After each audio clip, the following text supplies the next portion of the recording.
দেশজুড়ে আলোচনায় রাষ্ট্রপতি নির্বাচন। ইতিমধ্যে বঙ্গভবনে নতুন অতিথি হিসেবে যোগ দিয়েছেন ভারপ্রাপ্ত রাষ্ট্রপতি মেজর হাফিজউদ্দিন আহমদ এবং পরবর্তী রাষ্ট্রপতি বাছাইয়ের আগ পর্যন্ত বলা হচ্ছে যে তিনি থাকছেন, এটি অনেকটা নিশ্চিত।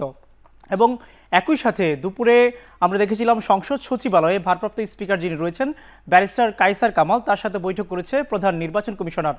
অর্থাৎ অনেকটা নিশ্চিত হয়ে গিয়েছে যে রাষ্ট্রপতি নির্বাচনের যে তোড়জোড় চলছে একদিকে, আরেকদিকে দায়িত্ব গ্রহণ থেকে শুরু করে সার্বিকভাবে কিন্তু কার্যক্রম চলছে। একদিকে যেমন নির্বাচন কমিশন তাদের কার্যক্রম পরিচালনা করছেন, একই সাথে আমরা যেমনটি লক্ষ্য করছি যে সরকারের পক্ষ থেকে কিন্তু বেশ কিছু বিষয় বলা হচ্ছে। এবং আজকের বিশেষ করে সচিবালয়ে প্রধানমন্ত্রী যে তথ্য উপদেষ্টা রয়েছেন তিনি কিন্তু সচিবালয়ে একটি ব্রিফিং করেছেন। ব্রিফিংয়ের মধ্য দিয়েও আমরা দেখেছিলাম যে রাষ্ট্রপতি নির্বাচনের যে বিষয়টি সেটি কিন্তু উঠে এসেছে। এখানে যে বিষয়টি বলা হচ্ছে যে রাষ্ট্রপতি পদে থাকা অবস্থায় তার বিরুদ্ধে যদি কোনো ধরনের আইনি বিষয় থেকে থাকে এবং তার যে দায়িত্ব ঘাটতি থেকে শুরু করে এই ধরনের কোনো বিষয় যদি থেকে থাকে সেই ক্ষেত্রে কিন্তু তারা বিচারের সম্মুখীনের কথা কিন্তু বলছেন। এবং একই সাথে আমরা এখানে দেখেছিলাম যে রাষ্ট্রপতি নির্বাচন নিয়ে নানান মহলে তৎপরতা চলছে। বিএনপির স্থায়ী কমিটির যে সদস্য রয়েছেন, অর্থাৎ বলা চলে স্থায়ী কমিটিকে বলা হয় অন্যতম নীতি নির্ধারণী পর্যায়, সেই পর্যায় পর্যন্ত মূলত রাষ্ট্রপতি নির্বাচন নিয়ে কিন্তু কথাবার্তা চলছে। অর্থাৎ অনেকটা নিশ্চিতভাবেই বলা যাচ্ছে যে রাষ্ট্রপতি নির্বাচন নিয়ে নানান মহলে কিন্তু কথাবার্তা চলছে এবং এটি অন্যতম গুরুত্বের সাথে কিন্তু মূলত সরকার এটিকে দেখছেন। আমরা যদি সার্বিক ব্যাপারটা বলি যে রাষ্ট্রপতি নির্বাচন কেন গুরুত্বপূর্ণ কিংবা রাষ্ট্রপতি নির্বাচনে যে মূল বিষয় কী কী রয়েছে, আমরা যে বিষয়গুলো সার্বিকভাবে দেখি যে সংবিধানের অন্যতম একটি গুরুত্বপূর্ণ পদ মূলত রাষ্ট্রপতি, অর্থাৎ প্রধানমন্ত্রীর পাশাপাশি রাষ্ট্রপতির কিন্তু দেশের জন্য কিংবা বহির্বিশ্বে দেশের যে ভাবমূর্তি থেকে শুরু করে অনেক ধরনের তৎপরতা থাকে। সরকারের পক্ষ থেকে আমরা যেমনটি দেখেছি, অর্থাৎ যদি আমরা একটু পেছন থেকে বলি, অর্থাৎ আইনের বাধ্যবাধকতার বিষয়গুলো বলি, যেহেতু রাষ্ট্রপতি বিগত যে রাষ্ট্রপতি ছিলেন দেশের ইতিহাসের 22তম রাষ্ট্রপতি মোহাম্মদ শাহাবুদ্দিন, তিনি পদত্যাগ করেছেন, অসুস্থতাজনিত তিনি কারণগুলো দেখিয়েছেন। সেখানটা আমরা দেখতে পেয়েছিলাম তার যখন 5 বছর, সাধারণত 5 বছর মেয়াদ থাকে একজন রাষ্ট্রপতির, তিনি যখন 3 বছর 3 মাসের মাথায় পদত্যাগ করেন সেখানটায় তার পদটি স্বাভাবিকভাবে শূন্য হয়েছে। যদিও সংবিধানে আমরা দেখেছিলাম যে বিভিন্ন বিশেষ করে আইনের মধ্যে যে বিষয়গুলো বলা আছে যে রাষ্ট্রপতি পদ ছাড়ার ক্ষেত্রে যে ধরনের বিষয় বলা আছে, একটি হচ্ছে অসুস্থতা এবং অভিশংসনের কথা বলা আছে, এবং অথবা হচ্ছে তাকে যদি পদ থেকে পদচ্যুত করা হয়, 3টি কথা বলা আছে মূলত। এক্ষেত্রে আমরা দেখেছিলাম যে মানদণ্ড বিবেচনা মূলত সাবেক রাষ্ট্রপতি যদি বলি যে মোহাম্মদ শাহাবুদ্দিন, যিনি এখন তার নিজ কার্যালয়ে রয়েছেন, অর্থাৎ তার নিজ বাসভবনে রয়েছেন গুলশানে, তিনি মূলত অসুস্থতাজনিত কারণে তাকে পদত্যাগ করা হয়েছে।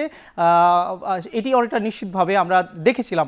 এর পাশাপাশি যেহেতু নতুন রাষ্ট্রপতি, তিনি আজকে বঙ্গভবনে উঠেছেন, অনেকটা অতিথির মতো তিনি উঠেছেন, তাকে গার্ড অব অনার দেওয়া হয়েছে এবং তার যে আনুষ্ঠানিকতা কিংবা কার্যক্রম সেগুলো কিন্তু এখানে চলছে।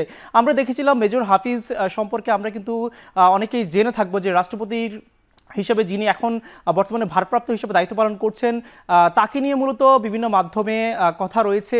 অর্থাৎ এমনও বলা হচ্ছে যে বর্তমান যিনি ভারপ্রাপ্ত হয়েছেন তিনি সামনের দিনের, অর্থাৎ দেশের ইতিহাসের যে আনুষ্ঠানিকভাবে 23তম রাষ্ট্রপতি নির্বাচন কিংবা 23তম রাষ্ট্রপতি হিসেবে যিনি আসতে যাচ্ছেন তার নামও কিন্তু অন্যতমভাবে কিংবা গুরুত্বপূর্ণভাবে কিন্তু আলোচনা রয়েছে। এবং একই সাথে বলা হচ্ছে যে বিএনপির যে মহাসচিব রয়েছেন মির্জা ফখরুল ইসলাম আলমগীর, তার নামে কিন্তু এখানে বলা হচ্ছে। অর্থাৎ এখানটা অনেকটা নিশ্চিত হয়ে যায় যে আসলে মূলত রাষ্ট্রপতি কে হতে যাচ্ছেন, যে আলোচনার বিষয়গুলো বলছিলাম। এক্ষেত্রে যদি আমরা সংবিধান এবং বিভিন্ন ধরনের আইন বিধি নিয়ম কানুনগুলোর কথা বলি, যেহেতু সংবিধানের যে রাষ্ট্রপতি নির্বাচন আইন রয়েছে 1991-এর, সেই আইনের মধ্যে যে বিষয়গুলো বলা আছে মূলত যে স্বাভাবিকভাবেই একজন রাষ্ট্রপতি যখন তার পদ থেকে তিনি চলে যান, সেই ক্ষেত্রে পরবর্তী 90 দিনের মধ্যে নির্বাচন আয়োজনের কথা রয়েছে, নির্বাচন কমিশন সেই আয়োজন করবে। এক্ষেত্রে আমরা দেখেছিলাম যে যেহেতু তিনি গত 24 তারিখে রাষ্ট্রপতি পদ শূন্য হয়েছে, সেই ক্ষেত্রে আগামী 3 মাসের মধ্যে নির্বাচন আয়োজনের কথা রয়েছে নির্বাচন কমিশনের। যদিও সরকার যেটি বলছে যে যেহেতু বর্তমানে সংসদ কার্যত নেই, অর্থাৎ অধিবেশন চলমান নেই, সেক্ষেত্রে তারা সেপ্টেম্বরের যে মাঝামাঝি সময় যে অধিবেশন রয়েছে সেই সময়ে মূলত তারা রাষ্ট্রপতি নির্বাচনের আনুষ্ঠানিকতার বিষয়ে তারা কিন্তু এগোতে পারে, যেহেতু এই ক্ষেত্রে একটা বিষয় এসেছে। এই ক্ষেত্রে আমরা দেখেছিলাম নির্বাচন কমিশন তাদের যে তৎপরতা তারা সেটি বাড়িয়েছেন। সপ্তাহের শুরুর দিন অর্থাৎ রবিবার দিন প্রধান নির্বাচন কমিশনারের নেতৃত্বে একটি বৈঠক হয়েছে, যদিও তারা আনুষ্ঠানিকভাবে কোনো কথা বলতে রাজি হননি। তবে আমরা গতকাল নাগাদ যে বিষয়টি জানতে পেরেছি যে রাষ্ট্রপতি নির্বাচন নিয়ে তারা কিন্তু সরকারের গ্রিন সিগন্যাল পাওয়ার পর তারা কিন্তু তাদের তৎপরতা চালিয়ে নিচ্ছে।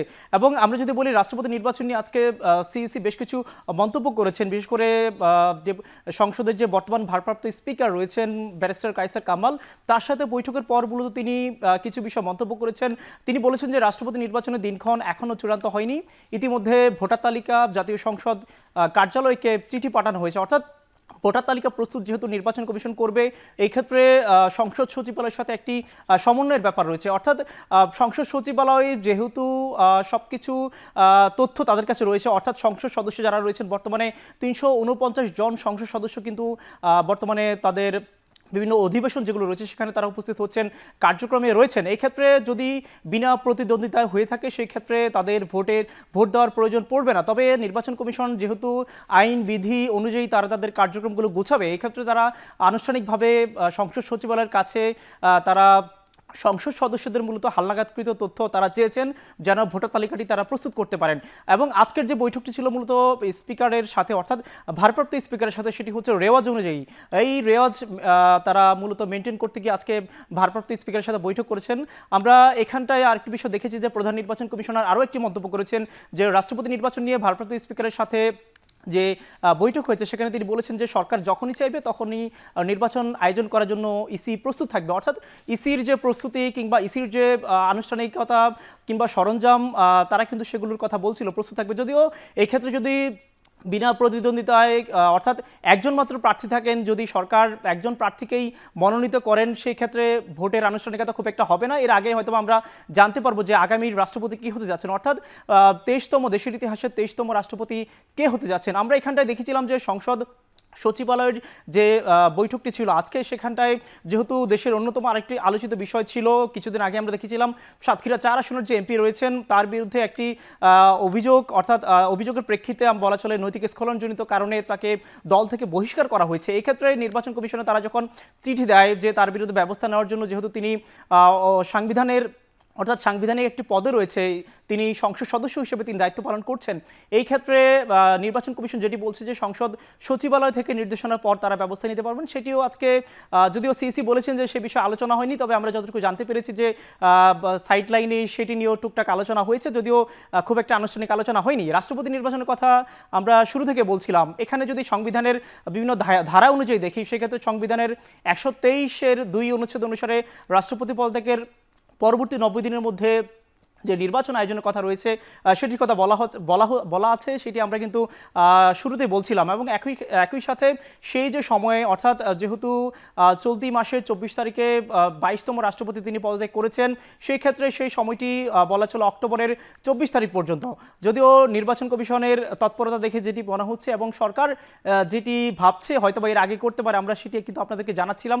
এই ক্ষেত্রে একটি বিষয় বলে রাখা ভালো যে রাষ্ট্রপতি নির্বাচন নিয়ে যেহেতু একটি গুরুত্বপূর্ণ পদ, দেশের সাথে বহির্বিশ্বের নানান যোগসাজশ রয়েছে, সেই ক্ষেত্রে বহির্বিশ্বের বিশেষ করে আমরা বিশ্লেষকদের সাথে যখন কথা বলছিলাম তারা যেটি বলছে যে বহির্বিশ্বের যদি কোনো ধরনের চাপ থেকে থাকে সেই ক্ষেত্রে সরকারকে কৌশলী হওয়ার জন্য, এবং একই সাথে বিএনপির বিশেষ করে 2001 সালের মেয়াদে যে রাষ্ট্রপতি ছিলেন তার কথা টেনে যেমনটি বলছে বিশ্লেষকরা যে কোনো ধরনের যেন ট্র্যাজেডি না হয়, অর্থাৎ দেশ পরিচালনার ক্ষেত্রে পরবর্তী 5 বছর এবং সেই সাথে রাষ্ট্রপতি যদি কেউ রাষ্ট্রপতি পদে তিনি দায়িত্ব পালন করেন সেই ক্ষেত্রে তারা কিন্তু সরকারের 5 বছর মেয়াদের পরও কিন্তু তিনি দায়িত্ব থাকতে পারবেন। অর্থাৎ এই ক্ষেত্রে বিশ্লেষকরা যেটি মনে করছেন যে রাষ্ট্রপতি নির্বাচনের ক্ষেত্রে কিংবা রাষ্ট্রপতি বাছাইয়ের ক্ষেত্রে সরকারকে কৌশলী হওয়ার কথা কিন্তু বলছেন।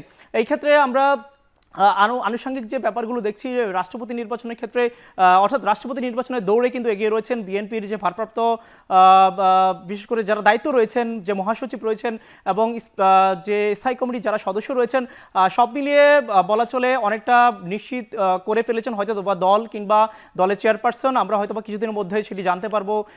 আনুষ্ঠানিকতা এখন পর্যন্ত চলছে, তবে রাষ্ট্রপতি নির্বাচনের যে হাকডাক কিংবা রাষ্ট্রপতি নির্বাচনের যে আয়োজন কিংবা বহির্বিশ্বে যে কথাবার্তা চলছে, সার্বিকভাবে একইভাবে বলা চলে রাষ্ট্রপতি নির্বাচন নিয়ে এখন পর্যন্ত বেশ সরগরম রয়েছে রাজনীতির মাঠ থেকে শুরু করে সবকিছু। এখন চলতি আজকের আয়োজন ছিল এই পর্যন্তই। দেশ বিদেশের চলমান ঘটনা প্রবাহ নিয়ে চলছে এখন টিভির, দেখতে চোখ রাখুন এখন টিভির পর্দায়।